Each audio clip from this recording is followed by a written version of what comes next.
Good afternoon. The time is now 4 o'clock. The Wayzata Public Schools Board of Education work session for Monday, October 28th, 2024 will please come to order. Let's go around the table for introductions, beginning with my right. Heidi Cater. Dan Ginestra. Paris Bende. Valentina Ayers. Sarah Johansson. Chase Anderson. And I am Milind Sohoni. Thank you, everyone, and welcome. On this another unseasonably beautiful summer-like day. This afternoon, we have two items on the agenda. The first one is the Finance and Operations Report. We'll hear an update on the attendance area adjustments from Dr. Ray Queener of TeamWorks and Executive Director of Finance and Operations, Scott Lesage. Gentlemen, all yours. Well, good evening, Mr. Chair, members of the board. It's an honor to be back with you. Tonight is the primary purpose is to give you an update on our process, share a little more information, and give you a chance to ask questions. I set this up so that I would get all the easy questions, and then my counterpart gets the hard ones tonight. So, do I have to turn this on? Oh. There we go. So I wanted to just do a quick review of the process that we embarked upon. I know you've not had much to work on since I was with you last, but I thought we'd be good to just go back through the process, talk about the two teams that are working through the attendance area process, talk a little bit about the concepts that we've been working on, and kind of how that plays with the public engagement and the input team, and wanted to spend a little bit of time talking about some of the complexities that the design team is wrestling with, and how we're trying to move parts of the puzzle around to make things work as best we can for the most that we can. And then talk a little bit about the input. So, and then we'll do some Q&A and go from there.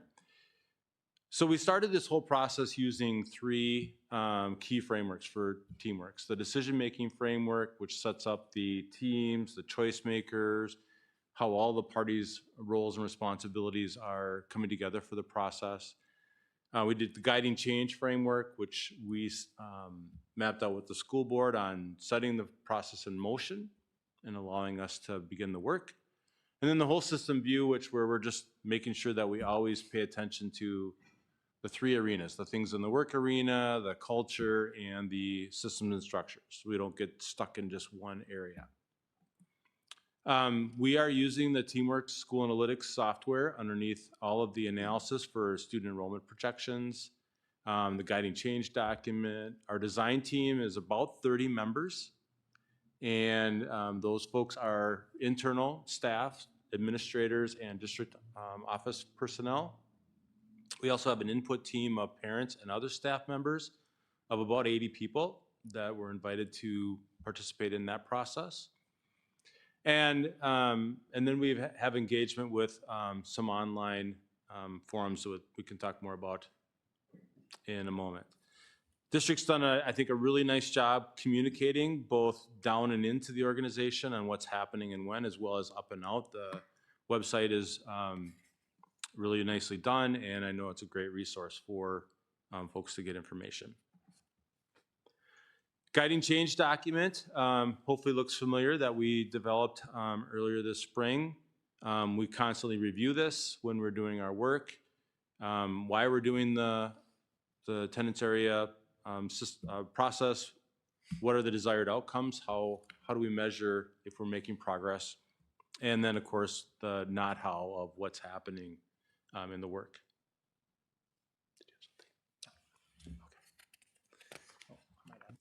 I might add just one thing on the guiding change document that Dr. Queener was talking about, just on the what on the far right side there, obviously being a growing district, the reason we're doing the boundary studies, it just points out established boundaries for the next 3 to 5 years, knowing that we're a growing district and will likely continue to grow based on demographic studies. The decision-making framework and the process, we did modify the design team meetings. We have added a few meetings since you last saw this. It took a couple of extra steps to work through all the data, and so we are anticipating between 7 and 9 design team meetings. We still right now only have 2 input team meetings scheduled, and another round of public engagement via the website. And then depending on when we have options to bring forward to the board, what your preference is for work session, and then ultimately a board meeting for a decision. The next few slides just kind of talk about the same process, just not as pretty as the graphic. But each step of the process, the design team does work. We take that data back to our team. We call it level modeling, where they run the analysis, both 5 and 10-year projections. We bring that back, and we've done a few different iterations of that. So when we started this, one of our goals is to have a comprehensive process for data analytics. We wanted to make sure it was open and transparent to the degree possible. So the input team was a meeting in the public. They had a chance to review the packet. The packet was also posted on the website. The community had a chance to see the same information and then give feedback on all of the options, all the concepts that were presented. And we've tried to do our best to communicate key steps and how we're keeping people engaged. So the goal is try to be open as much as possible and hear from folks, because we have talented people at the table, but getting as many perspectives as possible is really important. We have had 7 design team meetings to date. We have our 8th coming up next week. Again, there are 30 staff members. One of the things that I know I want to just address, because the enrollment changed continued to change throughout the summer months and even into the fall. We took the current reality that we did last spring and felt that we would be best served if we updated that in August. We did update it in August to have the best information. It changed a little bit of some of the concepts that were working. And then after we got post October 1, October 1's the official count, we felt it would also merited another opportunity to update the data. So we're working from the latest and greatest data in the concepts that we're doing. And so we wanted to make sure that we had that, because we know when you're making these important decisions and you're impacting families, that you have the best numbers possible. So we did update that 2 weeks ago, I think was the last current reality we did. That's good. Is that good? Perfect. So far we have went through several concepts. We started off with 1A and 1B, and that initially was our team taking the guiding change document, the capacity information, and that initial current reality, and just other than that one of our team members is a resident, not knowing the district. And so what would we do if there were no history, no parameters? And that's where we started. And the design team then worked off of those, and they came up with 2A-1, 2B, and 2C. And I've been asked multiple times about the naming conventions. So every time we have an iteration, if we're doing 2A and we have a couple of variations off of 2A, they're really close, we'll do a -1, -2. And if it's a whole new series, we start with a whole new number. So we've gone through multiple iterations at the elementary level, the middle school level, and as of last week, we looked at concepts 4A, 4B, and 4C. The design team is prepared to look at 5A, 5B, 5C, and then we have another model concept for middle level 5D. So I wanted to share this so you had a perspective of how many iterations we've gone through. Each time we're looking at these things, it is like a balloon where you move one line one way, something else moves over there, and you've got to adjust things. We've been looking at demographics, we've been looking at neighborhoods, we've been looking at historical changes in boundaries and attendance areas, trying our best not to have to move neighborhoods multiple times, especially if they've moved recently. So you're weighing all of those complexities at one time.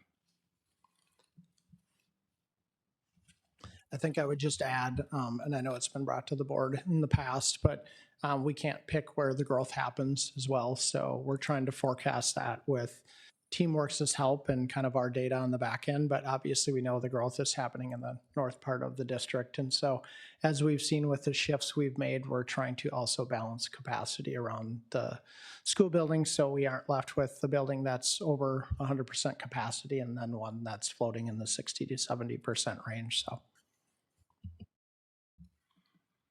We did have one input team meeting on October 8th. And again, we had about 80 people there. They had all the maps on the walls that they could take a look at. And then we did ask them the questions of feedback, and it was, what are the strengths of each of the models, each of the concepts? What are the concerns? What are the questions? And then any suggestions for refinements. So the input team actually could offer ideas, but we didn't have them do a comparative analysis. We didn't say, pick which concept you like better. We're really looking for some strengths and concerns. We also presented concepts incomplete. And I think that was a piece that was maybe new in a school district going through this process, because we were testing concepts and ideas, not necessarily putting an option out for consideration, like these were done products. So I know in one middle level conversation we were talked about, it's the same model, but one had grandfathering and one did not. So we were testing to see what the input team and the public felt about those pieces. So that all that data from the input team was collected and provided back to the design team. We then had an opportunity to get a lot of engagement from the public. You can see the number of responses for each one of the concepts that were presented. And even though I think we tried our best to communicate these are concepts, not options, sometimes people interpret them like this is an idea we were ready to implement, and that was never our intent. So I want to make sure we clarify that. We then took all of the raw data and we themed it using ChatGPT. I've spent a few hours with artificial intelligence to capture those themes. Creating a prompt that you are a school district attendance area committee, getting public feedback. What are your top themes that were there? You probably had a chance to review those themes. They were posted back on the website. I think it's really important to not only gather feedback, but tell the public back what we heard.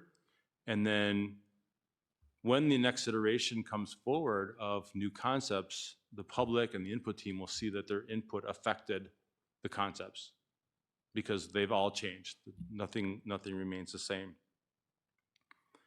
I think there's some questions about how do we take a look at as big a picture as possible when we have a lot of individual family concerns. And we listen to the individual concerns of families and look for themes. So if we hear a certain neighborhood is being divided up, that's a concern. That the neighborhood, we want to maintain neighborhood integrity. Or we heard pretty clearly the desire for as many elementary feeder schools to middle schools. Now they might express that I want my kid to go here, but really the theme is what they're saying is we want an elementary feeder system. So we have to listen for the big themes and value the importance of the individual, but what's the main themes we're talking about. One thing I do want to mention too, when I talked with the input team, because we look at a lot of data, a lot of charts, a lot of tables, a lot of numbers. And I wanted to remind them that as we're doing this, behind every number is a kid and a family impacted. And so we don't want to lose sight of that this work is, it's important, it's needed, but it's not easy. And so don't get lost in the data, because there is impact out in the community. I think I would just add, for those that were at the input team meeting, just me kind of being in the background, I think the whole group, which as Dr. Queener alluded to, was staff, families, community members, parents, I think they all understood the complexity of the nature of the work, and that it's just not a simple draw lines and shift boundaries. So there's a lot that goes into it, an absolute ton of data, and then just the human element that Ray talked about. So I put a couple of snapshots on the screen. The full report's on the website. This is the feedback, what it looked like. The input team received this, the strengths, the concerns, and then the ideas for improvement for each one of the concepts that were posted. The input team also, so they combined all the information from the public input and the input team. There isn't a priority given to one group or the other. The input team is designed to make sure we have great representation in case there is no public feedback, but they don't outweigh public feedback. So both are given equal value in the process. And they were also very similar. I mean, there's some of the same comments and concerns. All right, so complexities. We are still trying very hard to balance capacities. The goal is to get to about 90% of functional capacity, so how the building is being used. And of course, as Scott mentioned, as development happens, you might start at 90%, but then you get 98% in a few years. And so it's trying to map where is that sweet spot, if you will, of getting close to 90%. We know that certain growth will happen in some areas and growth won't happen in others. So we try to plan for that accordingly. We also know that one shift in the economy could change the development, and that has an impact as well. So capacities is kind of a key starting point. I think one thing to add on there is every building was visited this summer or late last spring, and went over, walked through the buildings, walked through the classrooms, and that's how they came up with the functional capacity. Because if you look and you'd go, why are you only going to fill your buildings to 90%? It leaves flexibility, factors in changing demographics. If there's classrooms that need to go offline for special services or other areas, those are all factored in. Again, if we had a crystal ball, we'd be able to predict all of it. But as we're looking and doing this work, we're also looking at that functional capacity as it relates to like the southern part of the district versus the northern part of the district. We'd likely want to leave more capacity open on our northern tier of the district in those elementaries because that's where the forecasted growth would happen. And then maybe we'd have a little bit more flexibility with our southern schools that are more grown out, if you will. Bullet number 2, we do look at demographics in every model. We look at it school by school. And the idea is that we try to move toward district average. We can't land every building at district average, or you're going to be transporting students across the district. But we want to make sure that we're working toward an average for the district, not creating any greater disparity in terms of race demographics, special education, free and reduced, English, is it EL, English learner? Yep. We get so used to our education acronyms, we got to pause for a moment. So we do take a look at that. We have been spending a lot of time looking at neighborhood schools, so to the best degree possible. It's not a little bit of a joke, but it'd be nice to redesign the district and move buildings wherever you want to, but we don't have that luxury right now. People made the best decisions of where the building locations are, and then at the time, and then we're trying to figure out how to best, and so you'll see boundaries or attendance areas where a school might be close to a attendance area boundary, not in the center like we would ideally want to place it, but we work with what we have.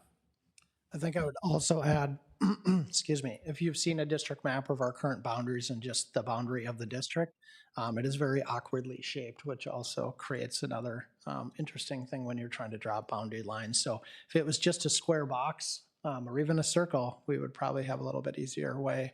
And then to Dr. Queener's point, when you look at the growth of the district over time, if you look at just the alignment of our 3 current middle schools, they're all in the southern part of the district. So as Dr. Queener said, we can't move the buildings. We've looked at it. That's a joke. But that just adds to the complexity of the nature of the work that's going on.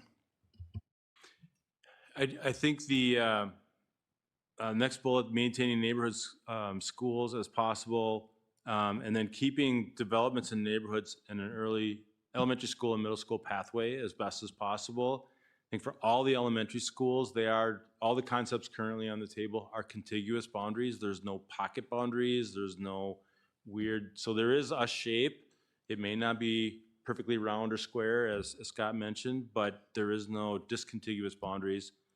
We're working to try to do the same at the middle. Right now, there's still one place where there's a gap between a northern middle school boundary and a southern middle school boundary, but we're not done yet. So the goal is to try to make contiguous boundaries. We do have transportation at the table, so we're making sure that we're constantly paying attention to major roadways, current transportation routes, because one of the tenets is we don't want to increase costs where we don't need to. Neighborhood proximity to schools we pay attention to, and then as I mentioned, transportation impact. So I know that there's been some questions about, and the design teams had conversation around what's our long-term plan? Why are we not talking about new buildings? And why are we doing this now? And every time I bring them back to answering the question, is there an urgent need to address this now? They all say yes. Is there a need for the district to talk about the future in short order? Yes. And so there are places that need to be addressed for fall 25, 26, and that's why we started this process. And then the district continues the long-term conversation. I think one thing I would add on that to kind of build on what Dr. Queener said is the district, obviously, we've been through it in many of our meetings where we've gone over budget projections, when we presented the budget, when we went over other budget-related and enrollment things, we saw the district continuing to clip at an increase of 200 to 300 kids a year. We saw that drop drastically during the pandemic, and that kind of changed the plans of where we were. So now we're seeing pretty accelerated growth. As you recall, Hazel Reinhardt's presented to the board in late fall of 2022. And when you look at our current projections at that point with the state showing a declining birth rate all over the state, the recommendation was to go low kindergarten, high migration. That's what we went with in the current year budget that we're in. David and I went way above that, and we went 12,684. We went above the high. And right now we're 2 years ahead on Hazel's projections, just to give some foresight on why this has become such an urgent issue where we've just skyrocketed back with enrollment. Whether that will continue, we're forecasting it will, but again, a lot of things outside of our control could have a drastic impact on that. And then people would say, well, what were you thinking? So. Next steps, we have a design team meeting on the 4th. We'll take the changes to the concepts that we get out of that meeting. Right, we are also having input team meeting on November 13th. There should be an asterisk there. That's assuming that we're ready. One of the things that I think we want to try to be ready, but we don't want to meet deadlines and not be ready with good concepts. If we're only doing 2 input meetings and 2 rounds of public engagement, the second round, we want to be fairly close. We don't want to be a long ways apart. So that may change. We will be back here on the 25th of November for sure an update if we are ready, options presentation. And the board then can decide if you want another work session or board action. Right now it was slated for December, but again, we want to make sure we are taking the time to do this right and as thorough as possible. So we could, if needed, add a third round of input, add a third round of engagement if needed, or we could modify that in a way. But now we're in the tentative phases of scheduling. And with that, we'd be happy to answer questions from board members. Thank you, Dr. Queener and Scott, for that presentation. Board colleagues, any questions, comments? This is the time. Sure. Thank you. I have a couple of questions. Do you want me to do one and then give other people a chance, or or can I ask Go two? ahead. Ask both again. I can ask them both? Okay. My first question is going to go back to looking at Hazel's information as well as kind of what we were talking about. And we were looking at migration and birth rates, right? And we talked about the northern end of the districts where there's lots of houses growing. But we also know that the southern end of our district has also been building some multi-family housing as well as having houses that were potentially empty nesters or smaller houses being. And so our child yield per house in the South is different, or at least it was historically. How much is that playing into a factor right now as we draw these, as we think about these plans? I can't speak to another person's work, so I can tell you about our work. One of the things that I think we bring to the table is a depth of variables that we're putting in place, and not just the same variables, but also looking at them by development, looking at them by census block. So we're looking at smaller units. So when we look at things like market share, we look at yield rates, we're looking at it by a development or an elementary attendance area. As an example, I was a business manager in Stillwater for a number of years. And so the number for single family homes is 0.74. Whether you're in the north part of the district or the south part of the district, we use 0.74. Well, here we're doing projections based on the census block in the elementary attendance area. So that could add some variability to the projection modeling. We do the same thing for the birth. So we're not just looking at district-wide birth rates, we're looking at this by census block by elementary school. So when we do projections, we're projecting by grade, by school. And in the old days, 12 years ago when I was a business manager, it was a trend line projection. So I think the tightness of the projection modeling has provided really accurate data. Okay, that's helpful. Yeah, I mean, we've had lots of conversations about typical yield for multifamily housing versus the Wayzata yield, for at least what it was when we talked about this and with more fidelity 6 years ago. So I have a second. I have two more. I have a comment and one more question. Okay. So one of the things that my comment will be a question. We talked about the different operating principles or some of the factors that we're looking at, and some of the things that happened with the models that were put out or the concepts that were put out is we might have had small percentage numbers of students from an elementary school going to a place. And if we think about the level of stress that it's on families, right? If I know my kid's going with 100, then they probably have a chance that they have a buddy. If they're going with 10, that might be a bigger factor. Are you continuing to look at the quantities that are getting sent in the various places? So the test we did in the first set of concepts was how does the input team and the community feel about feeder schools, not about the balance. And so we made a conscious decision at the design team that we could have worked to try to balance those, but that wasn't what we were testing. We were testing how comfortable is the community with more elementary splits than fewer elementary splits. So that's what we were modeling. And we could have done a better job communicating that. We would never put something out that would say 98% of one school and 2% to another school. That was not the intent. Okay. All right. Just wanted to get that out loud. Thank you. I appreciate that. So my last question, and you alluded to it, and Scott started us off when he said, these are the plans for 3 to 5 years, right? We know our district's been talking about another middle school. We know that, barring a variety of things, we're probably going to keep growing.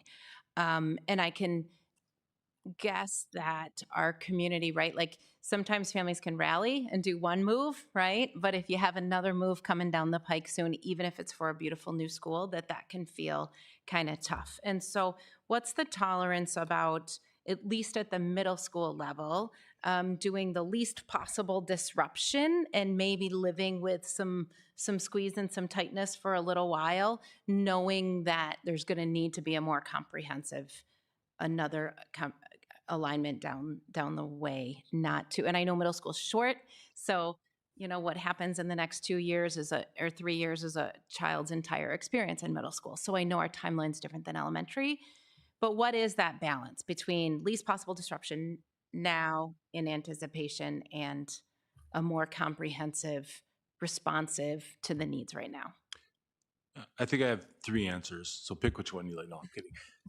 Three parts of my answer. One, I think the team is continuing to talk about that. Two, I think we heard pretty loud and clear that there's a strong desire for letting kids that are there now finish without moving them around.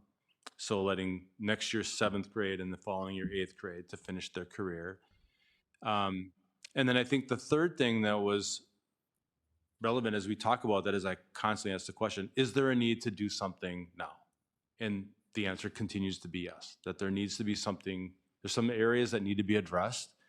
And if a potential new school is 3 to 5 years, that could be a long time if there's an urgent need today.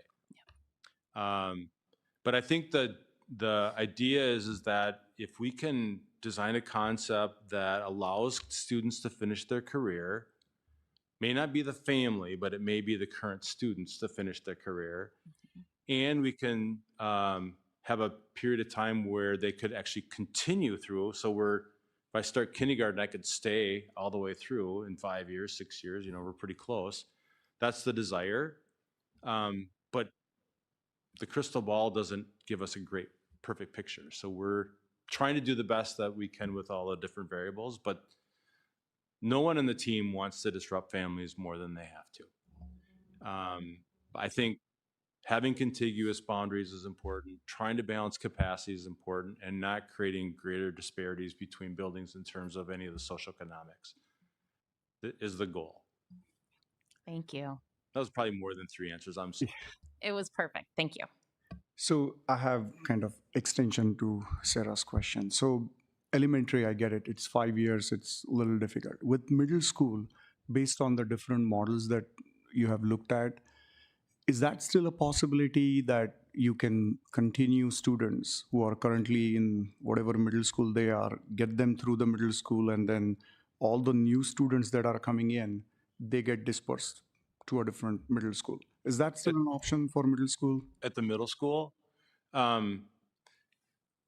we've modeled that when we first went public to test that, the difference between allowing them to finish and actually resetting all the boundaries. But we had to kind of back away from that for a temporary time being until we could update the concept so we could get a good concept that we could move forward. And now we're to the point where we'd be modeling what that could look like and make sure that you could handle it or the schools could handle it. So the committee is going to study that in the next couple of weeks. Okay. But I can tell you that they heard pretty loud and clear that the desire is to allow students to continue if possible. Middle level is, according to transportation, more doable than the elementary.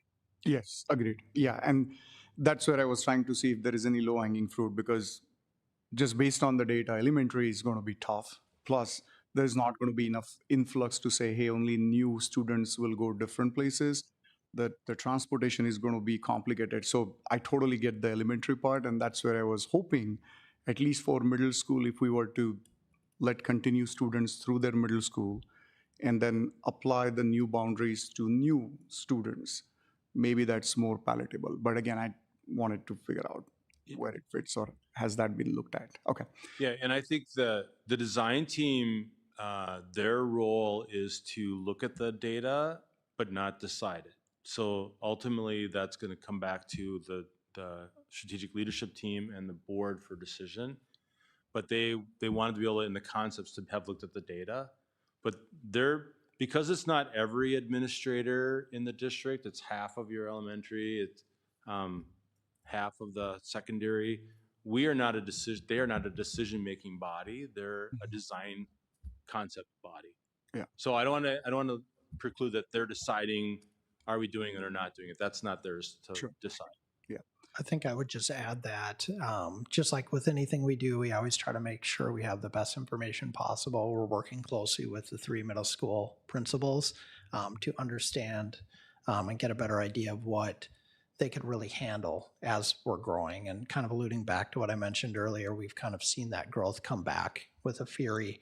And so it did really push this a little bit sooner and quicker than we wanted. So we are working really closely with those middle school principals, and they're working really well together on how to like kind of where the parameters would be for a max. Because if some of the models that we showed east and west at 1,300 kids, well, it can't happen. So those are just some of the parameters that I'm talking about where we try to balance those needs along with building capacity levels. So, oh, I have two more. I'll put them together. And this is again, moreover for everyone to consume the data. Right now, there is a lot of good information. I mean, I think you guys have given really good detail analysis for each of the models. Again, what the responses from public are, and they've been organized very well. So my question is twofold. Given you're using system to do all the analytics, et cetera, is there any opportunity, and again, I'm not trying to create yet another report, but as we go through these iterations, is there a quick summary of pros and cons? So we started with 1A, now we moved to 2A1, right? So between 1A and 2A1, these were pros and cons, why we came to that iteration. And then when you move from 1A or 2A1 to 3A1, why did we do that? And again, not like super crazy details, but just quick summary of, hey, we were trying to address the grandfather students were taken care of, right? So the 2CA was not looking at it, but 3A is. Something that people can look at it and say, okay, now I get it, why we moved from 2A to 3C or whatever the model is. Is that an option? It's just very difficult for common public to weed through hundreds of pages, hundreds of numbers, and make sense out of it, right? So again, just trying to see if there is any messaging, and Scott knows my style. I always look for like simplified message. Is there a way for us to create that summary, or is it too much to put? Yeah, that's a good question. I think each time we looked at a new concept, the first place we always started is capacity. Yeah. So if a school's at 115%, we've got to figure something out. And then if we make a small move there, what does that do to the other elementary? And then literally the last couple of concepts, you would start to see almost a counterclockwise rotation. Like if we move this chunk here, then we got to move this chunk up here, and we go all the way around the district. And there'll become a point where you just don't do that anymore. The second part is then if we do this, so when the design team member takes a look at, if we move this neighborhood, what's the demographic profile of that neighborhood? Yeah. What's the school that it's going in? What does that look like? So that's part two that we look at. We did take a look at proximity to school. That was a conversation where if a family missed the bus, how do they get to school? What does that look like? Do they have to cross 55? And figure that out. So we did take a look at that. And so we had tested a couple of things, and we heard from some that the proximity isn't as important as the school that they're attached to. Yeah. But I think those three things probably are the biggest variables, and it's trying to figure out that piece. And then the last one, I'll say one more, is that we heard clearly that the elementary feeder system, as few of splits as possible. And that's caused a few things like, well, if we move this, Wayzata Middle look? How does Wayzata West look? And so we've had to make a few tweaks that way. Okay. Yeah, and I'm glad you said that, because that was my second aspect. So we already have the outcome parameters, right, that we have established. Again, the class sizes, the proximity, the demographics.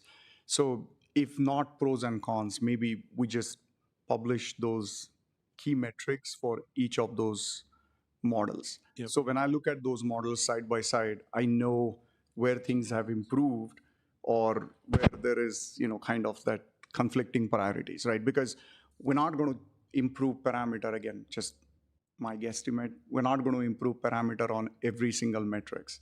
There'll be two parameters, they'll rate high on third model, but then one will go down, right? I mean, you have to strike the balance, I get it. Yeah. But again, if that data is available and if we can just call it out side by side, I think that will go a long way. So parents and community members, they can see, hey, these are the different models that have gone through. And these are kind of, the outcomes, right? When we look at the metrics, how the new model is better than prior to models and where that has negatively impacted. So I think that will help some of us to even answer queries that we get it, because it's a lot of data. Yeah, I think the challenge is that the list between concepts isn't necessarily short. And so, for example, I'll just give you one thing. That they might look at the capacity of a school and say, well, could we live with 94% utilization if we move this one neighborhood here to have not separate a neighborhood? And so they're really that nuanced, and to be able to say, well, if it's one neighborhood looking at capacity, I mean, the variables are the same, but typically every time I'm doing a concept, there's 4, 5, 6 different moves that are happening. It might get fairly confusing, Okay. but I think the bottom line is that we start at capacity, we look at demographics, we look at neighborhoods, we look at feeders. Yeah, and again, I know we have a lot of parameters or outcome, but maybe the top 3 or 4, it just helps, folks visualize how the models have evolved and where sort of the advantages are. And again, I know it's a lot of data, but given we are using systems to analyze the data and help us, again, I'm just wondering if we can create that summary, and I think that'll be Paras? easier for everyone's I consumption. just have to interrupt, sorry, but Dr. Queener has to leave at 4:45, so an agenda has 45 minutes of time allotted. So let's just give other members a chance to ask any questions, comments, quick. Paras asked most of my questions. I was wondering about trade-offs and if there was a simplified version, but it sounds like maybe not. Or maybe, if we were talking about capacity versus feeder schools, as it relates to the middle school, is it even possible that we can have feeder schools, or will we end up no matter what with like 1 or 2 elementaries that we have to split? I mean, is that kind of what you're seeing right now? We haven't seen a concept that we can do 100% pure elementary feeders. And that's just pure capacity, and there's nothing to be done for that, really. Correct. But we're currently looking at no more than 2 presently. And it would, But we're not done yet, but Agreed. and with that, the attempt would be made to make it split kind of evenly, so you didn't have a small, because you guys spoke to that earlier, and okay. yeah, my rule of thumb for the team is that we don't go smaller than 70-30 if possible. Ideally, we want to hit 50-50. Worst case is really small proportions and splitting 3 ways. So we're trying to 70-30 at the minimum split, because there's enough base then for kids to go to the middle school, if possible, from the same neighborhood or area. Thank you. I have another question, but maybe Chase is a better person to answer it. So I was just going to ask about the plans for building in the future, but maybe we should let other people ask first. Yeah. Dan, you have any? Or Heidi? Thank you for coming, and thank you for giving us as much of your time as you have already. My question is a follow-up to my initial question when we were first looking at the guiding principles document. During the process, have you felt that the input team has been truly representative of the diversity of our district, and do you feel like it was inclusive of individuals who are typically underrepresented? I don't know the initial ask, so I can't speak to that. So I'll leave that to Scott and Dr. Anderson. I think that what I can tell you is that I think all the voices were heard. There was even if it wasn't demographically distributed as their district profile looks, the voice was brought to the table. And so there was enough people in the room that are aware of those, but I'm not sure that it was visually representative of your demographic profile. I don't know, free and reduced, I can't tell. EL, I can't tell. So this is primarily based on race. And then we don't ask any questions in the public, so I don't know who's answering But I do know on the design team, which is very specifically bringing and attempting to bring all voices and representation to the table. So we have people from all different departments, all different schools, and so I know we've had robust conversations representing everyone in the district. One thing I can add quickly on that is that we did engage Solveig Heraday, our Director of Equity and Inclusion, to offer some family members that she had worked with and that thought would be good candidates to be on the team, and inquired with them. I know Amy Parnell had worked with that process as well. So I think from that perspective, I think we did a good job of, I don't know what we might have missed, but I think we did a good job of seeking to diversify the input team. Okay, thank you. I will add too that, you know, if the district decides that there's an opportunity to do outreach different than what we've done that in other districts. I may not be the person to do it, so somebody may have a connection with a community or part of a community that, you know, they meet here and we're used to them and they could go get feedback. We're open to doing that if we feel like we need to have that voice represented. All right, I'm going to just make a quick last comment and then ask a very simple question, and then the other questions that I have, I'll hold for the November work session. So I was looking at the slides over the weekend, and I could not help myself from making a note. So may I read what I wrote? So you could have taken current data, plugged it in an analytical tool to crank out boundary changes, but you did not do that. You've shown a remarkable desire to add the qualitative variable to the analysis, namely the community input. And that is why I do appreciate that the most, the transparency and the trust and the inclusion of the community. So thank you for that. I really do appreciate that.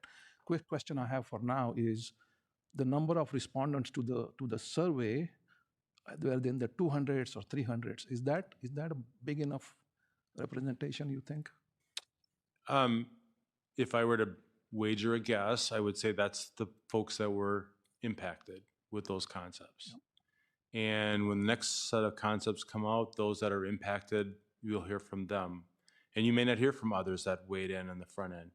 What I can tell you that for those that are engaged and pay attention from the first round to the second round, they will see that the concept changed based on the feedback that was posted on the website. The input team will see the changes that have happened.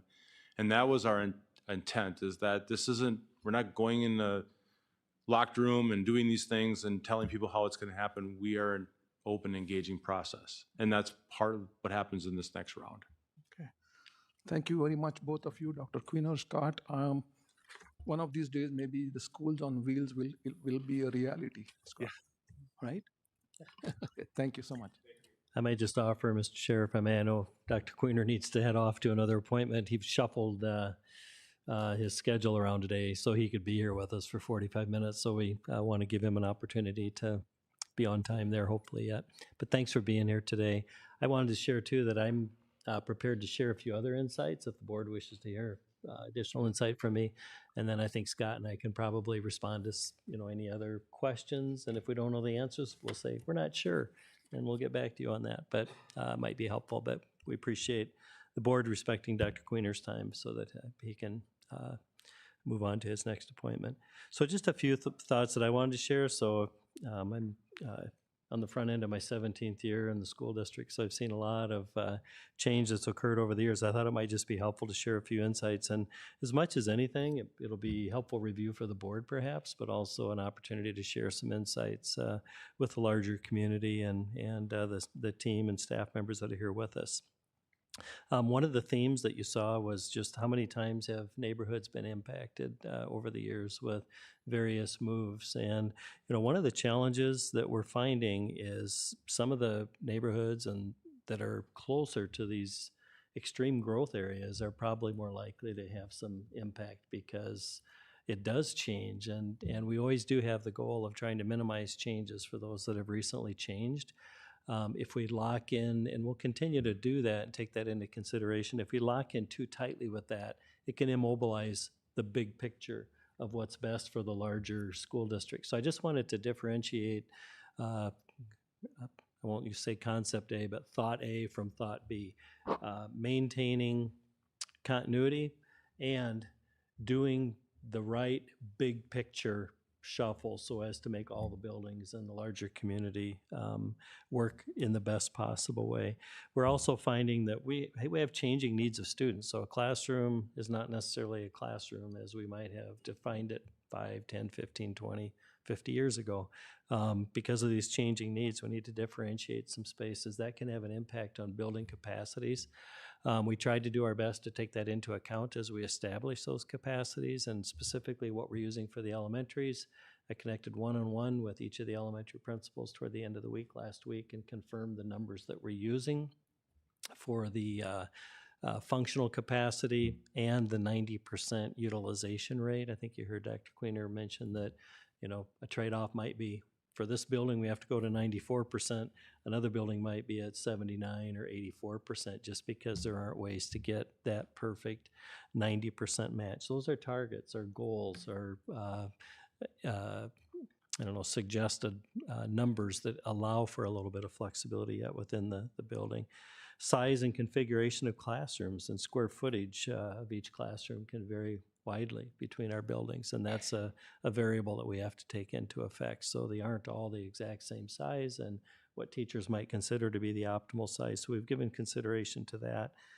I think he referenced changing one aspect of a concept can have an impact on another one. So the trade-offs or the pros and cons, I think it's difficult to get into pros and cons of each individual concept and eventually a recommended option or scenario, because what one person might see as a pro, the next one would see as a con. So it's kind of a little bit of a push and pull with that, and it's going to change with each variable, and I think Ray alluded to that as well. We're growing, building capacities will become increasingly tight, and it is likely. So this is one of my many early messages that I've already thrown out to the community. When I meet with PTA or liaison groups or whenever I have the opportunity, I indicate to them that we will do this again. And I've said that, 2 to 3 to 5 years ago, and probably the 2 to 3 to 5 years ago prior to that. In theory, and I've shared this in some meetings as well, if we had never had to move students into a new building, in theory right now we'd have 12,800 K through 12th graders at West Middle School, because we've added a lot of buildings to our fleet over the years. I think that might be our oldest building right now in regard to when the initial footprint was created. But this is something that is to be expected and part of a reality of being in a growing, thriving community and school district where people are moving in and building new homes. So along with that, we're going to do our best to maximize the utilization of our current facilities, but we will need to build more schools. I think that might have been one of the questions. I always like to share that we do own property in Medina that is large enough for both an elementary and a middle school. So someday it wouldn't shock me, or shouldn't anyone else in the community, that will have elementary number 10 out in Medina somewhere. That's where the remaining primary, most of our growth will be, and middle school number 4. And it goes kind of beyond just classroom spaces, but we have to take a look at what curriculum and program do we want to deliver. How big are the classroom spaces in the existing buildings? We'd probably find at East and West they're a little bit different than they might be at Central, and they might look differently in a new 4th middle school. And how will we want to do our best to replicate at East, West, and Central classroom spaces that are the new design and concept that would be built into a middle school, a new middle school that we'd want to do our best to replicate. You can never get there 100%, but we'll have to take into consideration some remodeling of some of those existing spaces. So I think just a message to community and early heads up, if you haven't heard me say this before, at some point we will be assembling a package for a referendum that likely will include additional schools, additional classrooms built onto existing schools, probably an expansion at the high school. We're going to need to get serious about putting together what that package might look like.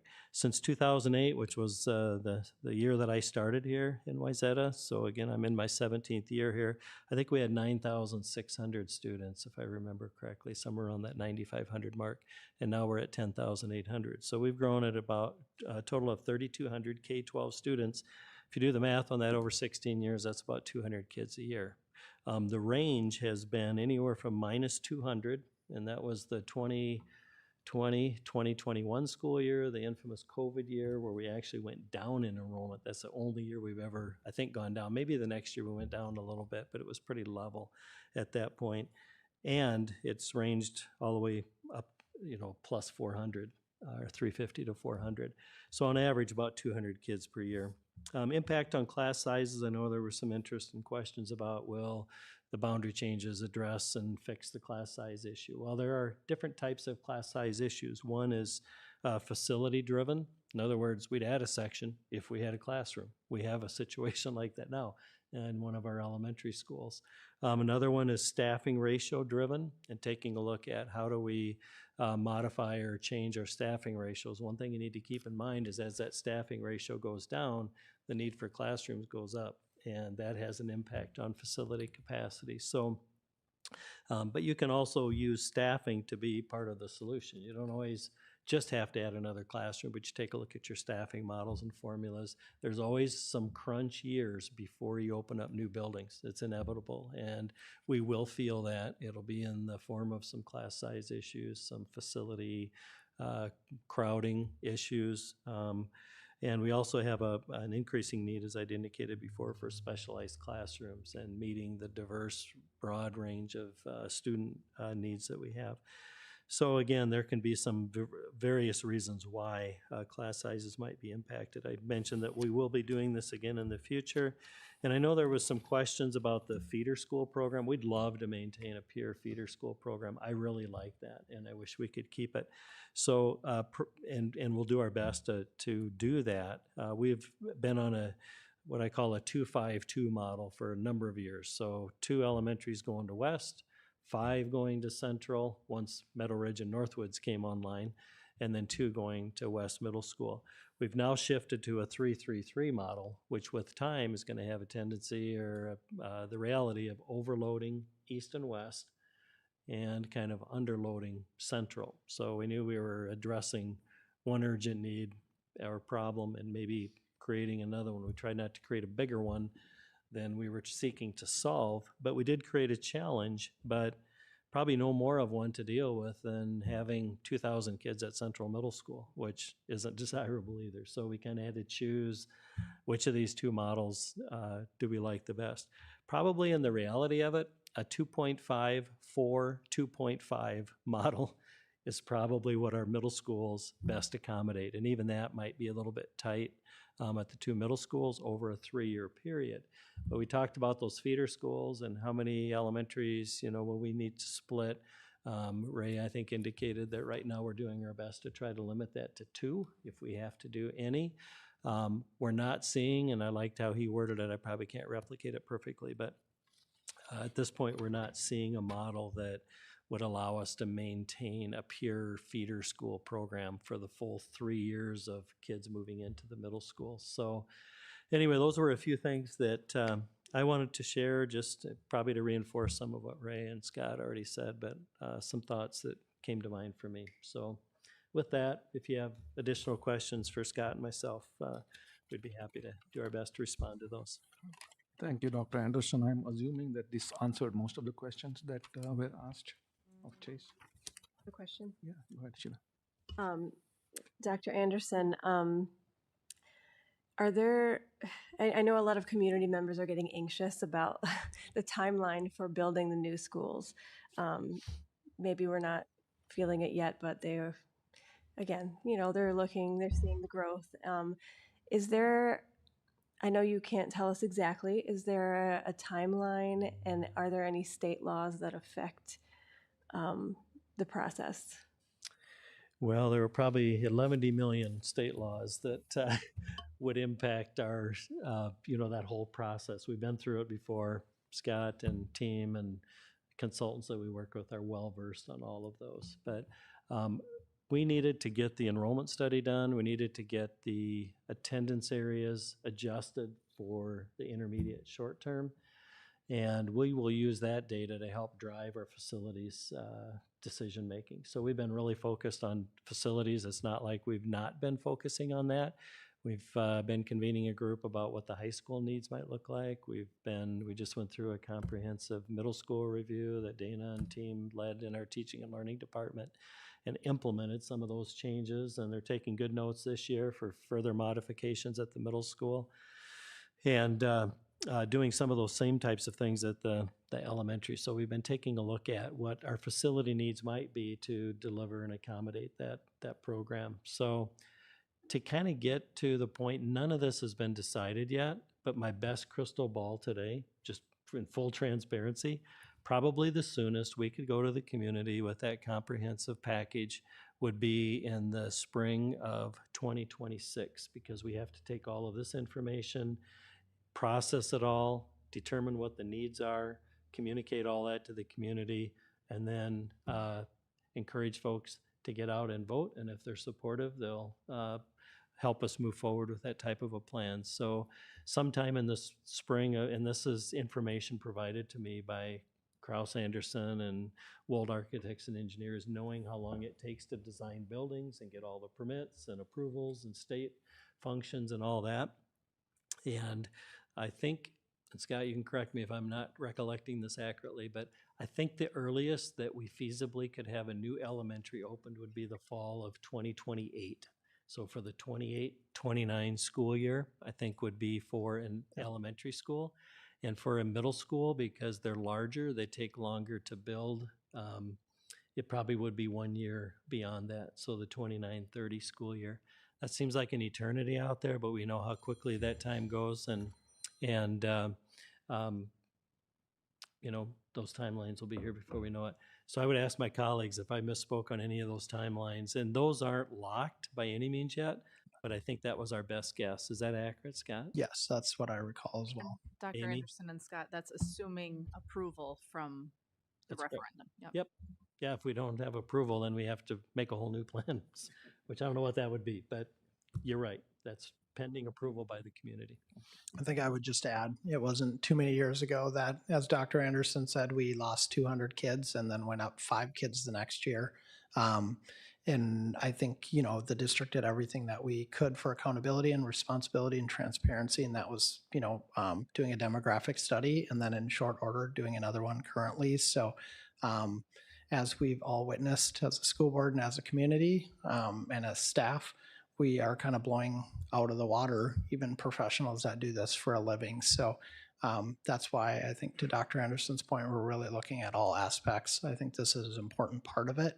And then to move forward, as Dr. Queener said, there's a lot of variables too, because if the market went in a different direction or things changed, that could have an impact too. And then we could look like we were ahead of it. So lots of challenges and variables. And there are some state approvals that have to happen. That was kind of one of the opening questions. So we go through what's called a, help me with the process. Review and comment. Thank you. Review and comment, where the state has to sign off on any large plan that you're going to bring to the community. And part of that is to demonstrate we have maximized the utilization of our existing facilities. We need a new school, or we need some new schools. We've done that before. When we built Meadow Ridge, Northwoods, built onto the high school, even an addition of 4 classrooms at an elementary requires a pretty comprehensive process. And we work closely with a number of consultants who help us with funding and financing and impact on the community. And so we've done all this before, but it's a heavy lift and it takes some time in order to process it. And you do want to do it right. And we will have some crowded conditions in the next 3 to 4 years.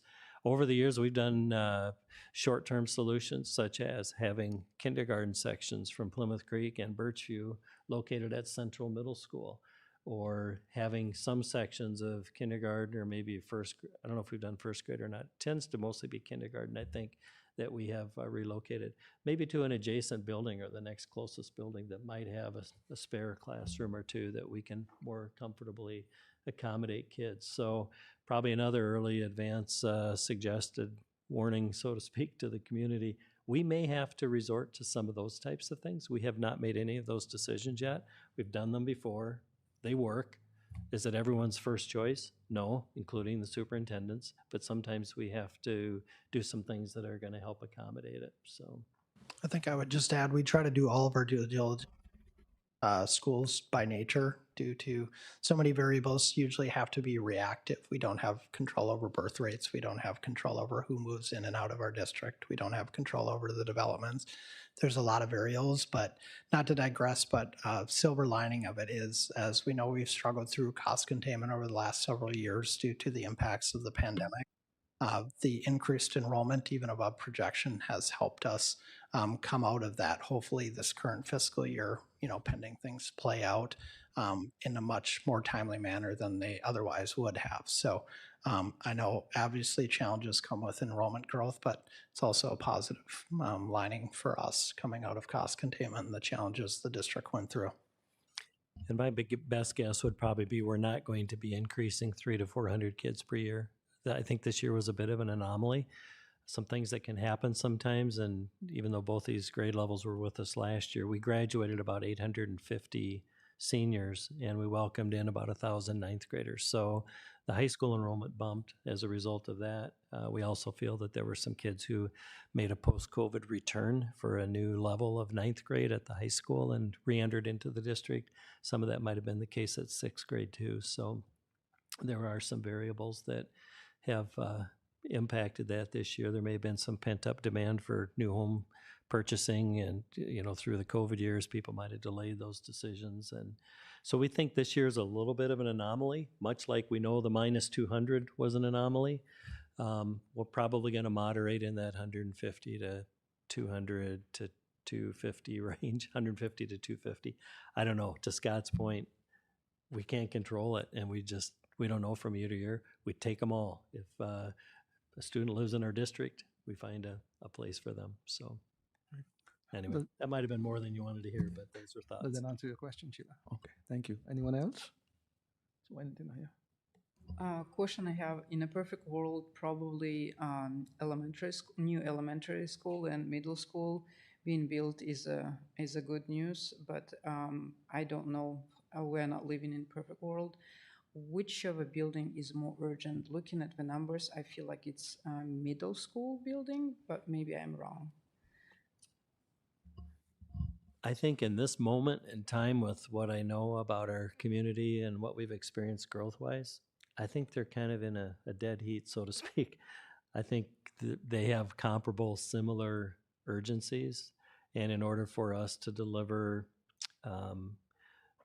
the best possible middle school program, I think I would prioritize it with right along with the elementaries. I think with the elementaries, it'll become more of a pure capacity. With the middle schools, it might become more of how do we best deliver the academic program for the middle level, and can we do that in tight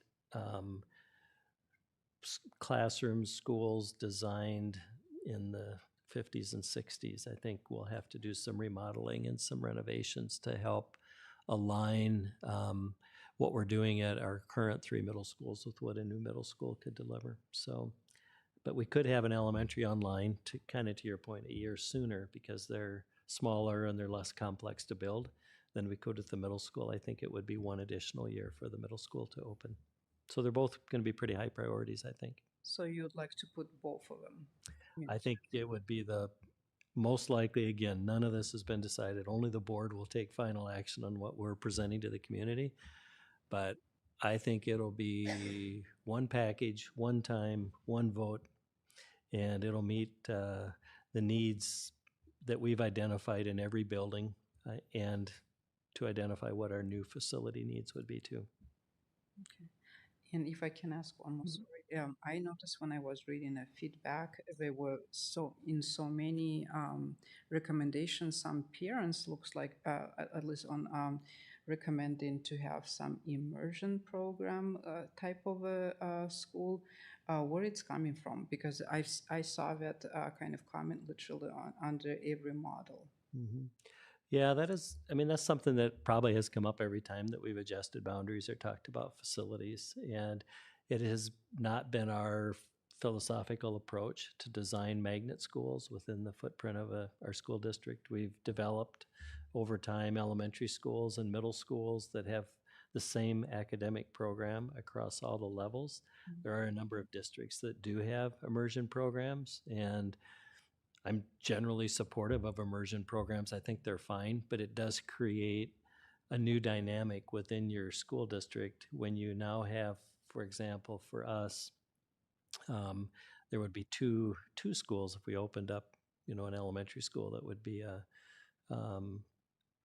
magnet school or an immersion school. You have now two schools that require full district-wide transportation.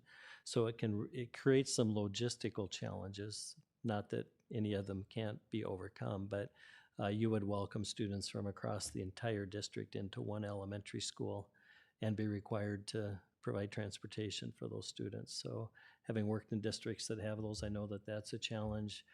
There are waiting list challenges. There are frustrations about who gets in and who doesn't. And so, I mean, all of those things, districts deal with those things. We have chosen to ensure the best possible high quality education across all of our academic areas at each one of our locations for those grade levels. So I don't know how to best respond to that other than we have not had serious discussions in the district the whole time I've been here about developing an immersion school type concept, but I know it's of interest to some families. Thank you for clarification, because I was wondering if it's going to create, why this kid is getting in there, why my family, at a certain point, that also, I was going to say, then how you're going to contemplate that part. Yep, it does. I mean, those things will happen and do happen. But again, it's just one more logistical thing that you create a process for determining who enrolls and who's not able to and who's on the waiting list. Thank you. You're welcome. Thank you, Dr. Anderson. There are no more questions. Let's move on to the agenda item number 2. Thank you again, Scott. All right. We now move to the teaching and learning report. Executive Director Deanna Miller will present the World's Best Workforce report on MCA performance, college and career readiness, and high school graduation. And she will be joined by Dr. Stacy Lackner.